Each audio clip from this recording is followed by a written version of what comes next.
Hello guys, അപ്പോൾ നമുക്കിന്ന് മലപ്പുറത്ത് ഒരു കല്യാണത്തിന് പോയ വീഡിയോ കണ്ടാലോ? അപ്പോൾ അതിൻ്റെ ഫസ്റ്റ് പാർട്ടുമായിട്ടാണ് ഞാൻ വന്നിരിക്കുന്നത്. ഞങ്ങൾ ട്രെയിനിൽ കുറ്റിപ്പുറം എന്ന സ്ഥലത്തേക്കാണ് ആദ്യം പോയത്.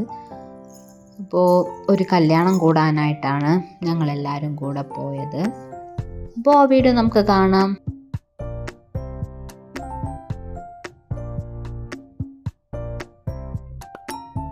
അപ്പോൾ ഞങ്ങൾ ട്രെയിനിൽ നിന്ന് ഇറങ്ങിയിട്ട് ആദ്യം ഫുഡാനാണ് പോയത്. അപ്പോൾ തന്നെ സമയം ഏകദേശം 2:30-3 മണിയുടെ അടുപ്പിച്ചായിരുന്നു. ട്രെയിനിൽ നിന്ന് ലൈറ്റായിട്ടൊക്കെ നമ്മൾ ഫുഡൊക്കെ കഴിച്ചായിരുന്നു.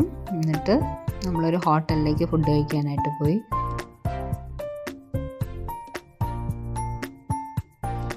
അപ്പോൾ ഞങ്ങൾ ഊണും ബിരിയാണിയും ഓർഡർ ചെയ്തു. അങ്ങനെ ആദ്യം ഊണെത്തി. അങ്ങനെ അവർ ഊണൊക്കെ സെറ്റ് ചെയ്ത് അങ്ങനെ ഇരിക്കുകയാണ്. പിന്നെ ഞങ്ങൾ ബിരിയാണിക്ക് വേണ്ടി കട്ട വെയിറ്റിംഗ് ആയിരുന്നു. പിന്നെ ബിരിയാണി വന്നു, ഞങ്ങൾ ബിരിയാണിയൊക്കെ കഴിച്ചു. പക്ഷേ ഓർഡർ ചെയ്ത് അത്രയൊന്നും കഴിക്കാൻ പറ്റിയില്ല. അത്രയ്ക്ക് നല്ല ക്വാണ്ടിറ്റി ഉണ്ടായിരുന്നു, കൊള്ളായിരുന്നു, അടിപൊളിയായിരുന്നു ഫുഡൊക്കെ. പിന്നെ അവർ ഊണിൻ്റെ കൂടെ ഫിഷ് ഫ്രൈ ഒക്കെ ഓർഡർ ചെയ്തായിരുന്നു. പിന്നെ അങ്ങനെ ഫുഡൊക്കെ കഴിച്ച് നമ്മൾ ഇറങ്ങി അടുത്ത് ബസ് സ്റ്റാൻഡിലോട്ടാണ് പോയത്. ബസ് സ്റ്റാൻഡിലേക്ക് പോയി ഞങ്ങൾ അടുത്ത് ഡെസ്റ്റിനേഷൻ പ്ലേസിലേക്കുള്ള യാത്ര തുടർന്നു. ഓക്കെ, ഇതിൻ്റെ പാർട്ട് 2 നമുക്ക് അടുത്ത വീഡിയോയിൽ കാണാം. Bye bye.